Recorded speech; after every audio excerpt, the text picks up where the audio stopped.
Hello and welcome to FTT Chats. I'm Liz Lumley, and this is where we sit down with some of the great and the good of Fintech for a bit of a chat. So today I'm speaking to Robert Baugh, founder and CEO of Keepabl. Hello, Robert. Hi, Liz. How are you? Good to see you again. Excellent. Very good. We're going to talk all things GDPR, privacy, identity. We're going to have a really Yeah. good discussion about regulation, so I'm excited. But before we get into sort of some of those deep dive questions, looking at privacy and identity, and I wanted to ask you about Privacy Kitchen, which is sort of a video blog series that you've been putting out, which I absolutely love the name, by the way. It's kind of like Thank you. it's like a lockdown resource for everything you wanted to know about regulations and compliance and GDPR. Talk me through how this series was developed. Thank you very much. Yeah, I'm glad you like it. So essentially what we looked at when we looked at 2019, this was just pre-lockdown. And in early 2020, we were looking at 2019. And what we noticed was that generally the people that we were talking to about Keepabl, about GDPR, they were not GDPR specialists. So they were professionals in security or IT or compliance or ops. And their organization had gone, you know what, this is roughly to do with what you do. You can do this. You can be the DPO or you can just be the privacy champion, but you're dealing with GDPR. And so it was another hat for people to wear who were professionals in another arena. And they were feeling very vulnerable. So they didn't know anything about it. Why would they? It's a huge topic as well. And we actually had one DPO say to me, look, I don't think we need a DPO, but also every webinar I go to just makes me feel even more and more vulnerable because they're all pitched at this sort of thought leadership. What AI are you using? How do you manage an 8-person privacy team? And I'm the office manager and I'm trying to just get stuff done from a very practical way. And because I was general counsel at VC-backed SaaS companies for over a decade, I built up this expertise as a customer as well as the lawyer of managing how do I do this and where do I focus, and no time for any vanity wear or anything like this. So sales conversations became a bit of an agony aunt routine. So Privacy Kitchen came out from those two things. It was how can we leverage that experience and put that forward in a very non-judgmental, plain speaking way to get in short snippets. If you want to know about this, there's a short YouTube video. You want to know about this, there's a short YouTube video. And it's going really great guns. We've had fantastic feedback. It's a really sticky channel. People watch a couple of videos each time they come. They stay for about 4 or 5 minutes each visit. Fantastic feedback. And we're going to just keep pushing out those smaller ones. We've also started doing roundtables and interviews as well. But the intent is to keep those smaller videos coming through so people can just have them like popcorn. So we call them bite-sized, the small ones. No, I'm a big fan of making complicated information accessible. So I think it does it really well. Yeah, and it kind of leads me to I'm gonna do a follow-up question now. I mean, you mentioned this in the beginning of your answer that sometimes the GDPR gets assigned to groups of people, like sort of security teams at financial firms or as you mentioned, the office manager. Why do you think that isn't the best idea? So actually, I don't know if I don't think it's the best idea. I think it's often the only idea. So what my background is, as I was in private practice from 1993, so before the 95 directive came out and before our 1998 Act. And actually what's really lovely as a privacy professional is GDPR has basically brought data protection mainstream and privacy mainstream. So friends of mine were saying, people are talking about GDPR in a pub, what's going on? And it's the first time they've been that interested in what I do. Before GDPR came out, privacy was really given lip service. I mean, all the rules were pretty well there before. There's a couple of new ones, but data subject rights were all there. The obligation to keep it secure was all there.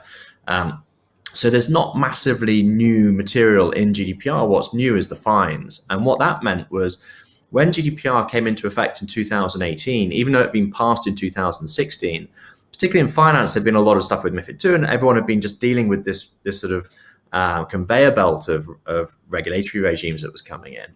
And GDPR came through, and what happened was suddenly data protection went from we'll just do lip service. Any fines are going to be cost of business. We don't really care too much, to, oh my gosh, the board really do need to have an answer to this. The auditors are asking, the investors are asking, our partners and customers are all asking, how do we have a good answer? And the problem was there was not the supply of professionals to do it, because the demand wasn't there before. The amount of professionals available was tailored to that demand. The demand skyrocketed, and there just wasn't the quantity of professionals there. So businesses automatically look to people with affiliated experience. And I think it's absolutely fair for IT, security, ops, and compliance to take it on. And in a lot of businesses, it's not a full-time role. There's a big bumpy bit to get compliant, but then it becomes something you manage like security. So security for a lot of smaller entities, somebody looks after security as well as IT, say. Only when they get bigger does security grow out of IT. And in the same way, privacy can be one of those things that any of those roles we mentioned can, with the right technology, of course, manage that. But as the company goes bigger and bigger, you start to get more tailored professionals or people dealing with it as one of a few rather than one of many hats. Yeah, that really leads me to my next question. I mean, as part of your kind of policy of offering bite-sized, accessible information, you've got a list of the 10 steps to GDPR compliance, and step number 1 is key people. Yes. Why is this so important? I mean, why is this so important for GDPR compliance that key people is the number 1 top of the list? Yeah, and this relates to your last question as well. So it is super important, because it's important to any compliance regime that you're going to do, or any cultural change. And at the moment, it will be a cultural change for a lot of organizations. But unless you have a senior sponsor who not only talks the talk, but walks the walk and shows by their own actions that they're involved, and they're keeping people to it because they're keeping themselves to their own production deadline as well on it, you're not going to have enough muscle behind the message to get people to take action. And that's the senior sponsor there. Then you move down to someone who's going to be in day-to-day leading the project. And then in a small organization, that may well be the same person. In an organization, say 50 to 100 people, you start to have 2 different people. Over 100 people, you can maybe start having more of a team. And what we see is often security, ops, and compliance around the table, all juggling the hot potato that is GDPR. But at least there's that team there. So I think having a little bit of thought around the senior sponsor and the lead and the team is so important at the beginning to get the great and the good in the company to see that this is something they actually do have to do, and that it is totally achievable. Interesting. So we're going to move on a bit and talk a little bit more about sort of the nature of regulations. And it's interesting. You mentioned MiFID II earlier in one of your answers. I actually used to write a monthly column on MiFID II about over a decade ago. But sometimes what happens with regulations is there's a goal for when they're created, and then there are unintended consequences. So keep focusing on GDPR. Do you think GDPR is accomplishing what it was set out to do? And what are some of the unintended consequences that we're seeing? So that's a very, very good question. So when GDPR turned 1 and when it turned 2, everyone was sort of publishing what's it like. And at 1, it was a bit too early to really tell. At 2, you started to get 2 different phases. So sort of May 2020, there were 2 different voices, really. The regulators are very happy with it. Businesses tend to be more challenged by it. And even the regulators have realized that for anyone but large businesses, it's a very, very tough regulation to comply with. And again, the old data protection directive and the implementing law across each member state was already very tough to comply fully with if you did it, but people didn't tend to do it. Now people are really trying to comply fully, and it is very, very difficult. So is it achieving what it set out to do? I think for sure it's made a massive step change in people's view on data protection. And data protection is the procedural way that organizations protect the privacy of individuals and therefore the human rights of the individuals. But it's also there, funnily enough, the title of GDPR has both protecting individuals, but allowing sharing of data. And so GDPR is intended to put in place rules and regulations that enable that sharing in a compliant way, which has been something interesting during this lockdown period. So I do think that it's achieved a lot of what the regulators want.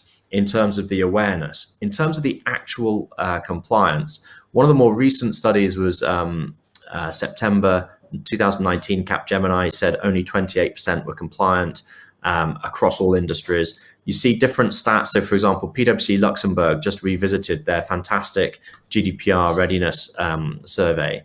And they're talking about quite a high number of people saying they've done all the major obligations. It was 50% in 2018, and it's 75% now in finance in Luxembourg. And PwC in the 2018 report said, really, because not many people have done their data protection impact assessments. Not many people have updated their security. And so that 50% compliant figure didn't look quite solid.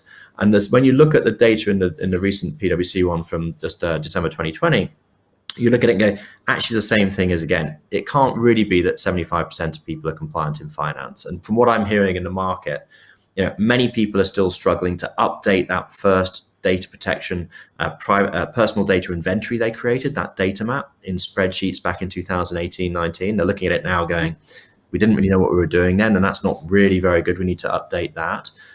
Retention is always difficult.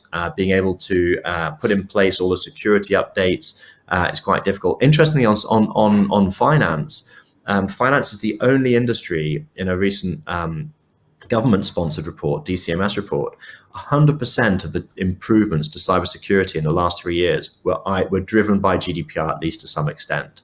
So that is definitely one point where GDPR has definitely achieved one of its objectives. But there's a lot of loose ends. For example, data protection officers. I think the conflict requirement is too much right now. It's saying to someone, have an accountant who's also an auditor. It's not saying have an advisor for GDPR. It's not saying have an auditor for GDPR. It's saying have an advisor on GDPR who's also independent. And it's a very tough circle to square. There's other bits like joint controllers are causing a bit of confusion. And I just think to get the industry from where they were to where they should be, GDPR's added some extra little bombshells in there. Interesting. So we're not only trying to figure out all the consequences, and we haven't even got to the unintended consequences fully yet. Yeah, it's an ongoing process. So I'm going to talk a little bit about, when you mentioned, GDPR kind of brought privacy to the forefront, and I mean it's one of the few sort of regulations that I think people do talk about in the pub. No one ever talked about MiFID II in the pub unless people I knew. But there are the odd table in the corner. I know, all the little fintech nerds. Yes. But, in terms of privacy and regulations, there are so many international mandates and standards all around the world. What is this highlight? I mean, will this always there'll be a myriad of privacy type solutions around the world? Is this going to lead us to regulatory arbitrage, or are we still kind of figuring out as a planet how to deal with privacy and data, and will there ever be a consensus? That's a far too big, multi-layered question for you, but so I mean, what do we do with all these international standards? Is there regulatory arbitrage? A bit of everything. Yeah, it's a bit of everything you said. So if you look at the privacy regulations around the world, GDPR is often called by the regulators the gold standard.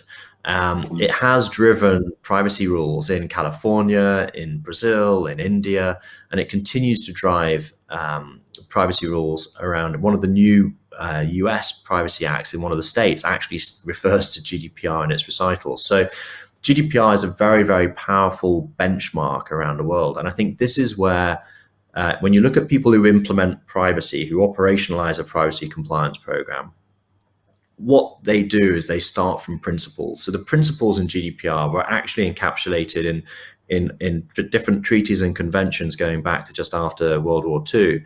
And there's Convention 108 from the 1980s has a very clear set of principles, being updated. It's 108 plus now. But essentially, all the talk of, for example, the UK abandoning GDPR, well, the UK is a signatory to Convention 108, and it's a legally binding convention, which is very strange. So we have to keep at least those same principles in the law. So when you have an international privacy program, you tend to start with a set of principles and apply those around the world, and then you tailor those for the different jurisdictions. And so Keepabl is a GDPR framework. And the reason we're doing that is because that is the gold standard that everybody goes to when you're implementing around the world privacy program. The US individual states are now starting to come through with a flush of different privacy laws, all reflecting GDPR. The pressure for a federal law is building and building. Who knows the timeline on that? But if you're running an international privacy compliance program, you're basically going to be looking at basing it around the principles in GDPR, and then working through your regional variations. Interesting. I mean, it's always fascinating to think about at the regional variations when, the internet is global and data is global, and where are those boundaries? But it's interesting. Robert, thank you so much for sitting down. I know we could talk for a lot longer about privacy and regulations, but thank you so much for sitting down for this FTT chat. It's been a pleasure. Thank you very much for having me, Liz.